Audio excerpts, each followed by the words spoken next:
আসসালামু আলাইকুম। UK Bangla live news বুলেটিনে স্বাগত জানাচ্ছি আমি আকরামুল হোসেন।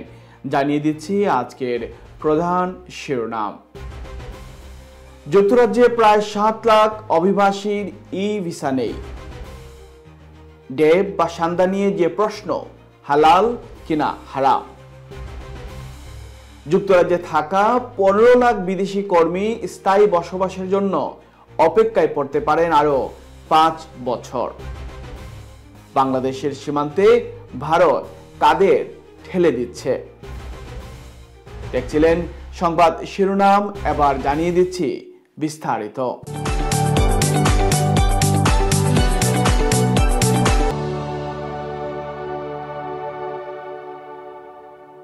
যুক্তরাজ্যে প্রায় 7 লাখ অভিবাসীর ই ভিসা নেই। সময়সীমার আর মাত্র কয়েকদিন বাকি আছে, এরপরও তাদের নেই ই ভিসা। এ বিষয়ে যুক্তরাজ্যে বসবাসরত কয়েক লক্ষ অভিবাসী ই ভিসার যে নিবন্ধন করেননি তা স্পষ্ট ফুটে উঠেছে। ফলে সময়সীমা শেষ হওয়ার মাত্র কয়েকদিন আগে তারা তাদের অভিবাসন মর্যাদা প্রমাণের উপায় হারাতে চলছেন। হোম অফিস অর্থাৎ যুক্তরাজ্যের স্বরাষ্ট্র মন্ত্রণালয় দেশটিতে বসবাসরত অভিবাসীদের জন্য প্রচলিত শারীরিক পরিচয়পত্রের পরিবর্তে ডিজিটাল ই ভিসা চালু করেছে। এই ই ভিসা ব্যবস্থার মাধ্যমে অভিবাসীর কাজ, বাড়ি ভাড়া বা ভ্রমণের জন্য নিজের অভিবাসন অবস্থান প্রমাণ করতে পারবেন। তবে নতুন এই ডিজিটাল পদ্ধতিকে ঘিরে একাধিক প্রযুক্তিগত সমস্যার অভিযোগ উঠেছে। বর্তমানে হাইকোর্টে একটি মামলাও চলমান, যেখানে দাবি করা হচ্ছে যে অনলাইন সিস্টেম ব্যর্থ হলে বিকল্প হিসেবে শারীরিক ডকুমেন্টের ব্যবস্থাও থাকা উচিত। হোম অফিসের এক তথ্য মতে 2024 সালের শেষে প্রায় 3.2 মিলিয়ন অর্থাৎ 32 লাখ মানুষ ই ভিসার জন্য নিবন্ধন করেছেন, যদিও মোট প্রয়োজনীয় সংখ্যা প্রায় 4 মিলিয়ন অর্থাৎ 40 লাখ। শুধু জানুয়ারিতেই 1 লাখ নতুন ই ভিসা অ্যাকাউন্ট খোলা হয়েছে। তবে হোম অফিস আরো জানিয়েছে যে চলতি বছরের শুরুতে প্রায় 1 লাখ ভিসার মেয়াদ শেষ হয়ে গিয়েছে, যার বেশিরভাগই ছিল ছাত্রদের। এদের সবাই যুক্তরাজ্য ত্যাগ করছেন কিংবা নতুন ভিসার জন্য আবেদন করছেন কিনা তা নিশ্চিত নয়। ফলে ধারণা করা হচ্ছে আগামী 1 জুনের সময়সীমার মধ্যে হয়তো 7 লাখ মানুষ ই ভিসার জন্য নিবন্ধনই করবেন না। আরো উদ্বেগের বিষয় হলো ই ভিসা অ্যাকাউন্ট অনেকের খোলা হয়েছে, তবে কতজনের খোলা হয়েছে সেগুলো কিন্তু স্পষ্ট কোনো সংখ্যা নেই। আইনজীবী, গণমাধ্যম এবং অধিকার সংগঠনগুলো হাজার হাজার অভিযোগ পেয়েছে। অনেকে ই ভিসা ব্যবস্থার কারণে চাকরি, বাসা বা জরুরি পরিষেবা থেকে বঞ্চিত হচ্ছেন। এমনকি বিদেশ থেকে যুক্তরাজ্যে ফেরার সময় বিমানবন্দরে অনেককে আটকে রাখা হয়েছে, কারণ কর্মীরা তাদের ই ভিসা গ্রহণ করেননি বা সেগুলো অনলাইনে দেখানো যায়নি। এই সমস্যার প্রেক্ষিতে হোম অফিস এর আগে সময়সীমা 2 বার বাড়িয়েছে। প্রথমে 31 ডিসেম্বর 2024 থেকে 31 মার্চ 2025 এবং সর্বশেষ 1 জুন পর্যন্ত। হোম অফিস স্বীকার করছে অনলাইন ভিসা সিস্টেম অন্তত 2টি বড় ধরনের প্রযুক্তিগত ত্রুটি ঘটেছে, একটি 5 থেকে 6 মার্চ এবং অন্যটি 8 ও 9 মে। মার্চ মাসের সমস্যাটি ছিল একটি সিস্টেম আপডেটের কারণে, যেখানে কিছু ব্যবহারকারী তাদের অ্যাকাউন্টে ভুল তথ্য দেখতে পেয়েছেন, যেমন ভুল রেফারেন্স নম্বর এবং ভুল জাতীয়তা। মে মাসের ত্রুটিতে ব্যবহারকারীরা ইমেল যাচাইকরণের সময় অ্যাকাউন্টে ঢুকতে গিয়ে একটি ত্রুটির বার্তা পেয়েছেন, ফলে তারা ভিসার আবেদন সম্পূর্ণ করতে পারেননি। বার্তাটি ছিল, আমরা দ্রুত সমস্যাটি সমাধানের চেষ্টা করছি এবং এজন্য দুঃখিত। ডিজিটাল অধিকার নিয়ে কাজ করা সংগঠন ওপেন রাইটস গ্রুপ বলছে এই ত্রুটিপূর্ণ ই ভিসা ব্যবস্থার কারণে যুক্তরাজ্যে বৈধভাবে বসবাসকারী অনেককে বিমানবন্দরে আটকে রাখা হয়েছে, চাকরি থেকে বঞ্চিত করা হয়েছে এবং এমনকি গৃহহীন হতে হয়েছে। এই বিষয়ে মামলায় অংশ নেওয়া আইনজীবী উনখা বান্ডা বলেন, আমরা অনেক ক্লায়েন্টকে বাসস্থান বা সরকারি সেবার সুযোগ থেকে বঞ্চিত হতে দেখেছি শুধুমাত্র তাদের ই ভিসা অ্যাকাউন্টে ভুল তথ্য থাকার কারণে। এই সমস্যা সমাধানে হোম অফিসের ব্যবস্থাগুলো ধীরগতির এবং কার্যকর নয়। সরকারের হাতে বিকল্প পরিচয় প্রমাণ দেওয়ার আইনগত ক্ষমতা রয়েছে, তাদের উচিত সেটা রাখা এবং এখনই তা ব্যবস্থা করা। ইসলামে প্রতিটি খাবারের হালাল ও হারাম হওয়ার একটি নির্দিষ্ট মানদণ্ড রয়েছে। বিশেষ করে হানাফি মাযহাব অনুসারীদের জন্য খাবার বা ওষুধ হিসেবে কোনো প্রাণী গ্রহণ করার পূর্বে ফিকহি দিক বিবেচনা করা জরুরি। বর্তমান সময়ে ডেপ বা সান্ডা নিয়ে যে প্রশ্ন উঠছে তা হলো এটি হালাল কিনা। এ বিষয়ে হানাফি মাযহাব অনুযায়ী বিশ্লেষণ যদি করা হয় তাহলে সেটা কি দাঁড়ায়? সান্ডা আরবিতে একটি মরুভূমির প্রাণী এবং যাকে ইংরেজিতে মনিটর লিজার্ড বলা হয়। এটি মূলত গরম ও শুষ্ক অঞ্চলে বাস করে। এর মাংস ও চর্বি লোকজ চিকিৎসায় ব্যবহৃত হয়। প্রশ্ন হলো, শরীয়তের দৃষ্টিতে এর মাংস খাওয়া এবং তেল ব্যবহার করা হালাল কিনা। হানাফি ফিকহ অনুযায়ী সান্ডা খাওয়া মাকরু তাহরিমি, অর্থাৎ খাওয়া শরীয়তের দৃষ্টিতে অনুচিত ও পরিত্যাজ্য, যদিও একেবারেই হারাম বলা হয়নি। তবে মুসলিম হিসাবে আমাদের উচিত সন্দেহজনক বিষয় থেকে বিরত থাকা এবং প্রয়োজনে কোনো ইসলামিক স্কলার বা ফতোয়া বোর্ডের সঙ্গে পরামর্শ করা। এ বিষয়ে বিস্তারিত এস.এম. আবু নাঈম সরকারের একটি প্রতিবেদনে।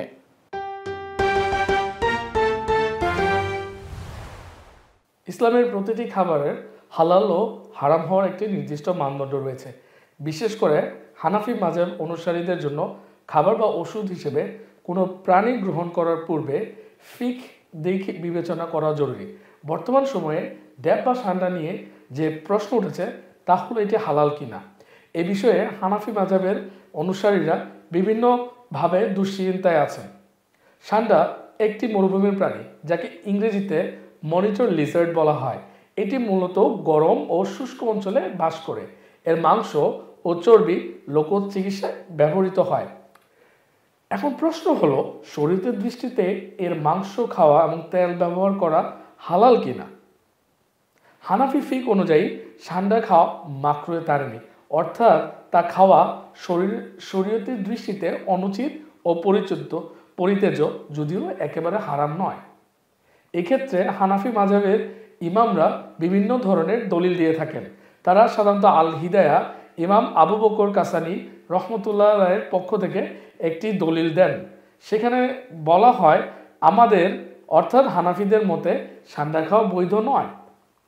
এছাড়া ফাতোয়া হিন্দিয়া ফিকে হানাফির গুরুত্বপূর্ণ ফতোয়ার সংকলন, যেখানে বুক নম্বর 5 পেজ 289-এ সুন্দরভাবে এই বিষয়টিকে ফুটে তোলা হয়েছে। অর্থাৎ সেখানে এটি লেখা হয়েছে সান্ডা খাওয়া মাকরুহে তাহরিমি, অর্থাৎ হারাম হওয়ার কাছাকাছি। এছাড়া তাদের আরও একটি গ্রহণযোগ্য কিতাব আল দুরুরুল মুখতার ও রদ্দুল মুখতার, যেটি ইবনে আবেদিন শর রহমতুল্লাহ আলাইহি প্রকাশ করেছেন বা লিখেছেন, সেখানে হানাফি ইমামদের মতামতকে তিনি এইভাবে উল্লেখ করেছেন। ইমাম আবু হানিফা রহমতুল্লাহ আলাইহির মতে সান্ডা বা দাব খাওয়া মাকরু। হানাফি মাযহাবের ফিকহ বা জুরিসপ্রুডেন্সের যুক্তি, হানাফি মাযহাব এমন প্রাণীকে খাওয়া বৈধ মনে করে যার দুধ পান করা যায় বা যা মানুষের জন্য ক্ষতিকর নয়। সান্ডা একটি ক্ষতিকর ও গন্ধযুক্ত প্রাণী এবং নবী করিম সাল্লাল্লাহু আলাইহি সাল্লাম নিজে এটি খেতে অপছন্দ করেছেন। এই জন্য হানাফিরা এটিকে মাকরুহে তাহরিমি বলে থাকেন, যদিও স্পষ্টভাবে হারাম বলেননি। সান্ডার তেল ব্যবহার করার ক্ষেত্রে হানাফি মাযহাবের বৈধতা কি? হানাফি মাযহাব অনুযায়ী যদি সান্ডার তেল চিকিৎসার প্রয়োজনে বাহ্যিকভাবে ব্যবহৃত হয় এবং এতে নাজাসাত অর্থাৎ যদি কোনো নাপাক মিশ্রিত না হয়, তাহলে এটি মানুষ ব্যবহার করতে পারবে।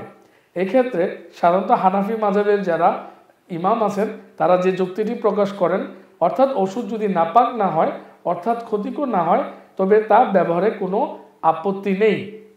এক্ষেত্রে হানাফি মাযহাবের অনুসারী যারা আছে তারা সান্ডা বা ডাব খাওয়াকে মাকরুহে তাহরিমি মনে করে, অর্থাৎ তা পরিত্যাজ্য, অনুচিত, যদিও হারাম নয়, এইভাবে তারা এটিকে বিশ্বাস করে। সান্ডার তেল ব্যবহারে বাহ্যিকভাবে ওষুধ হিসেবে ব্যবহার করা হয়, জায়েজ যদি এতে নাজাজাত না থাকে, অর্থাৎ আরও এটাতে যদি কোনো ধরনের নাপাক মিশ্রিত না হয়, এবং এটা যদি অবশ্যই কার্যকর হয়, তাহলে হানাফি মাযহাবের ইমামরা মনে করেন যে এটি ব্যবহার করা যাবে। প্রয়োজন আলেম বা স্থানীয় মুফতির পরামর্শ নেওয়া উচিত, যে ক্ষেত্রে তারা এই তেলটি ব্যবহার করতে চান, বিশেষত যদি সন্দেহ থাকে তেলের উপাদান নিয়ে। হাদিসের শেষে রাসূলুল্লাহ সাল্লাল্লাহু আলাইহি সাল্লাম ডাব বা সান্ডা খেতেন না, কিন্তু তিনি এটি হারাম বলেননি। সহিহ বুখারী ও সহিহ মুসলিমে হযরত ইবনে আব্বাস রাদিয়াল্লাহু আনহু হতে বর্ণিত আছে, সান্ডা নবী করিম সাল্লাল্লাহু আলাইহি সাল্লামের সামনে পরিবেশন করা হলে তিনি তা খেতে অস্বীকৃতি জানান। সাহাবীগণ জিজ্ঞেস করেন, ইয়া রাসূলুল্লাহ, এটি কি হারাম? তিনি বলেন, না, তবে এটি আমার অভ্যাসের খাবার নয়। অর্থাৎ রাসূলুল্লাহ সাল্লাল্লাহু আলাইহি সাল্লাম নিজে সান্ডা খাননি, কিন্তু এটিকে হারামও ঘোষণা করেননি। ফলে অধিকাংশ আলেমের মতে এটি মুবাহ বা বৈধ, তবে অপছন্দনীয় হতে পারে। যদি ডাব বা সান্ডার তেল শুধু বাহ্যিকভাবে ব্যবহৃত হয়, অর্থাৎ এটা এক্সটার্নালি যদি ব্যবহার করা হয় এবং তাতে নিশ্চিতভাবে কোনো নাজায়েজ উপাদান না থাকে, তবে তা ব্যবহার করা অনেক ইসলামী ফিকহ যারা স্কলার আছেন তারা বৈধ মনে করেন, বিশেষত যদি কোনো কার্যকারী হালাল বিকল্প না থাকে। সান্ডার তেলকে বিভিন্ন লোক চিকিৎসায় উপকারী বলা হলেও আধুনিক বিজ্ঞান এতে বিশেষ কোনো কার্যকারিতা খুঁজে পায়নি, বরং এটি ব্যবহারে চর্মরোগ বা অ্যালার্জি হতে পারে বলে কিছু সতর্কবার্তাও পাওয়া যায়। ডাব বা সান্ডা ইসলামী শরীয়ত দৃষ্টিতে হারাম নয়। রাসূলুল্লাহ সাল্লাল্লাহু আলাইহি ওয়াসাল্লাম নিজে খাননি, তবে হারামও বলেননি, ফলে এটি মুবাহ হিসেবে বিবেচিত। তবে অপছন্দনীয় বা মাকরুহ হতে পারে। তেলের ব্যবহার যদি বাহ্যিক হয় এবং এতে কোনো নাজায়েজ বস্তু না থাকে, তাহলে তা ব্যবহার ইসলামিক দৃষ্টিতে বৈধ হতে পারে। তবে মুসলিম হিসেবে আমাদের উচিত সন্দেহজনক বিষয় থেকে বিরত থাকা এবং প্রয়োজনীয় কোন ইসলামিক স্কলার বা ফতোয়া বোর্ডের সঙ্গে পরামর্শ করা। Our clients love the exceptional photography, videography, and digital marketing services we specialize in offering. Through our services, we take delight in assisting businesses like yours to develop and prosper. Contact us today to learn more about how we can assist you. যুক্তরাজ্যে থাকা 15 লাখ বিদেশি কর্মী স্থায়ী বসবাসের জন্য অপেক্ষায় পড়তে পারেন আরো 5 বছর। 2020 সালের পরে যেসব বিদেশি কর্মী প্রবেশ করেছেন তাদের জন্য স্থায়ীভাবে বসবাস অর্থাৎ ইনডিফিনিট লিভ টু রিমেইন, যেটাকে আমরা আইএলআর বলি, সেই সুযোগ পেতে আরো 5 বছর অতিরিক্ত অপেক্ষা করতে হতে পারে। সম্ভাব্য একটি লেবার পার্টির অভিবাসন নীতির কঠোর অবস্থানের অংশ হিসেবেই এমন পরিকল্পনার কথা জানা গিয়েছে। বর্তমানে যুক্তরাজ্যে কর্মসূত্রে অবস্থানরত বিদেশিদের মধ্যে প্রায় 15 লাখ মানুষ এই নতুন প্রস্তাবিত নীতির প্রভাবের মধ্যে পড়তে পারেন।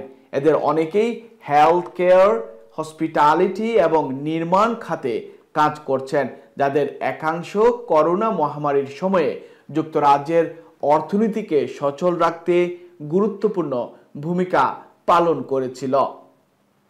তবে নতুন নীতির লক্ষ্য তাহলে কি হচ্ছে?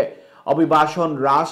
লেবার পার্টি সরকার গঠন করলে অভিবাসনের হার হ্রাস করার প্রতিশ্রুতি বাস্তবায়নের অংশ হিসেবে এই দীর্ঘমেয়াদী বসবাস পাওয়ার শর্ত কঠোর করার পরিকল্পনা করেছে। এর আওতায় যারা 2020 সালের পর যুক্তরাজ্যে এসেছেন তাদের স্থায়ী বসবাসের জন্য 5 বছরের পরিবর্তে 10 বছর পর্যন্ত অপেক্ষা করতে হতে পারে বলেও একটি আইন এখন করতে যাচ্ছে লেবার সরকার। তবে এই সিদ্ধান্তের ফলে বিদেশি কর্মীদের পরিবার পুনর্মিলন, সরকারি যেসব সুবিধা পাওয়া এবং কর্মস্থলে স্থায়িত্ব বিষয়ে অনেক ধরনের প্রশ্ন উঠেছে এবং তা এই প্রক্রিয়াকে আরো বেশি দীর্ঘায়িত করবে। তবে এতে সমালোচনার মুখে অনেক সিদ্ধান্ত নেওয়ার কারণে জনপ্রিয়তা কমছে বর্তমান সরকারের। অভিবাসন বিশেষজ্ঞ মানবাধিকার সংগঠনগুলো এই সম্ভাব্য নীতির তীব্র সমালোচনা করেছেন। তাদের মতে এটি বিদেশি কর্মীদের প্রতি অবিচার, বিশেষ করে যারা যুক্তরাজ্যের জন্য গুরুত্বপূর্ণ শ্রম দিয়েছেন এবং ইতিমধ্যে বহু বছর দেশটিতে অবস্থান করছেন, তাদের জন্য অবিচার করা হয়েছে। মাইগ্রেশন ওয়াচ ইউকে ও joint councillor for the welfare of immigrants, যাকে JCWI বলা হয়, তাদের একাধিক সংস্থা বলছে এই ধরনের পদক্ষেপের ফলে যুক্তরাজ্যের শ্রম বাজারে আরো অস্থিরতা দেখা দিতে পারে এবং মানবিক দিক থেকেও এটি একটি ভুল সিদ্ধান্ত হতে পারে। তবে লেবার পার্টির অভ্যন্তরীণ সূত্রে জানা গিয়েছে এই পরিকল্পনা এখনো প্রাথমিক পর্যায়েই রয়েছে। তবে দলটি মনে করে অভিবাসনের উপর নির্ভরতা কমিয়ে দেশের স্থানীয় জনবলকে আরো উৎসাহিত করতে হবে এবং স্থায়ী বসবাসের সুযোগ পাওয়ার যোগ্যতার মানদণ্ড কঠোর করতে হবে। এই নীতি বাস্তবায়ন হলে ইতিমধ্যে যুক্তরাজ্যে অবস্থানরত লাখো বৈধ বিদেশি কর্মীর জীবনযাত্রা, পারিবারিক পরিকল্পনা ও ভবিষ্যৎ অনিশ্চয়তার মুখে পড়বে। আগামী নির্বাচনের আগে বিষয়টি অভিবাসন নীতির অন্যতম বিতর্কিত ইস্যু হয়ে উঠতে পারে। Online, the commission-free, contract-free online ordering system that revolutionizes your restaurant or takeaway. Take control with your own branded SEO-friendly website, streamline your process, and maximize efficiency. Visit Ordering 2 Online today and transform your online ordering. ভারতে অবৈধভাবে বসবাসকারী বাংলাদেশি সন্দেহে ধরপাকড় শুরু হওয়ার পর থেকে বাংলাদেশে pushback করে দেওয়ায় বেশ কয়েকটি ঘটনা এখন সামনে এসেছে। ভারতের দিক থেকে যেটা পুশব্যাক, বাংলাদেশের চোখে সেটাই পুশ ইন। সীমান্তে পুশব্যাক বা পুশ ইন আসলে এমন একটি পদ্ধতি যেখানে ধরা পড়া ব্যক্তিদের সীমান্তে নিয়ে গিয়ে অন্য দেশের সীমান্তে ঠেলে দেওয়া হয়ে থাকে।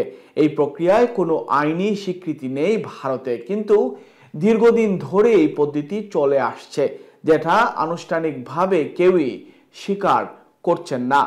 ভারতের মানবাধিকার কর্মীরা বলছেন ভারত থেকে এভাবে পুশব্যাক করে দেওয়া সম্পূর্ণই আইন বহির্ভূত কাজ। তবে অপ্রাপ্তবয়স্ক বা পাচারের শিকার হওয়া নারীদের অনেক ক্ষেত্রে মানবিক দিক বিবেচনায় নিয়ে বাংলাদেশে ফিরিয়ে দিতে থাকে বিএসএফ। এই পদ্ধতির অবশ্য আনুষ্ঠানিক স্বীকৃতি রয়েছে বলেও তারা বলছেন। প্রিয় দর্শক, আপনাদের জানিয়ে দিচ্ছি সিলেটের বিখ্যাত ইউনিভার্সিটি শাহজালাল বিশ্ববিদ্যালয়ের খবর। শাহজালাল বিশ্ববিদ্যালয়ের প্রাক্তন শিক্ষার্থীদের সংগঠন শাহজালাল বিশ্ববিদ্যালয় ইউকে ফাউন্ডেশনের এক ব্যতিক্রমধর্মী ক্যারিয়ার কনসালটেশন ও নেটওয়ার্কিং ইভেন্ট ইস্ট লন্ডনের লন্ডন এন্টারপ্রাইজ একাডেমিতে অনুষ্ঠিত হয়ে গেল। প্রায় শতাধিক বিশ্ববিদ্যালয়ের গ্র্যাজুয়েট ও সারা বিলেত থেকে আগত IT, engineering, accounting, health care, management, ব্যবসা ও শিক্ষা সহ বিভিন্ন সেক্টরে প্রতিষ্ঠিত স্বাস্থ্যের সাবেক ছাত্রছাত্রীরা বিভিন্ন দিক নির্দেশনামূলক উপদেশ ও অনুপ্রেরণা দেয় নতুনদের। অনুষ্ঠানে মূল বক্তা হিসেবে উপস্থিত ছিলেন নাসাতে একযুগ কাজ করা বর্তমানে বার্মিংহাম বিশ্ববিদ্যালয়ের অধ্যাপক অমিত বিক্রম দেব। তিনি নিজের সাফল্যের জার্নি ও নতুনদের গঠনমূলক এবং বাস্তব ভিত্তিক দিক নির্দেশনা প্রদান করেন। ফাউন্ডেশনের কোঅর্ডিনেটর কামরুল আহমেদ কাবিরির সভাপতিত্বে অনুষ্ঠানে ইন্টারভিউ স্কিল নিয়ে কথা বলেন ডক্টর মুর্শেদ সিদ্দিকী ও আইটি এবং বিভিন্ন সেক্টরের চাকরি নিয়ে কথা বলেন খালেদ সত্তার।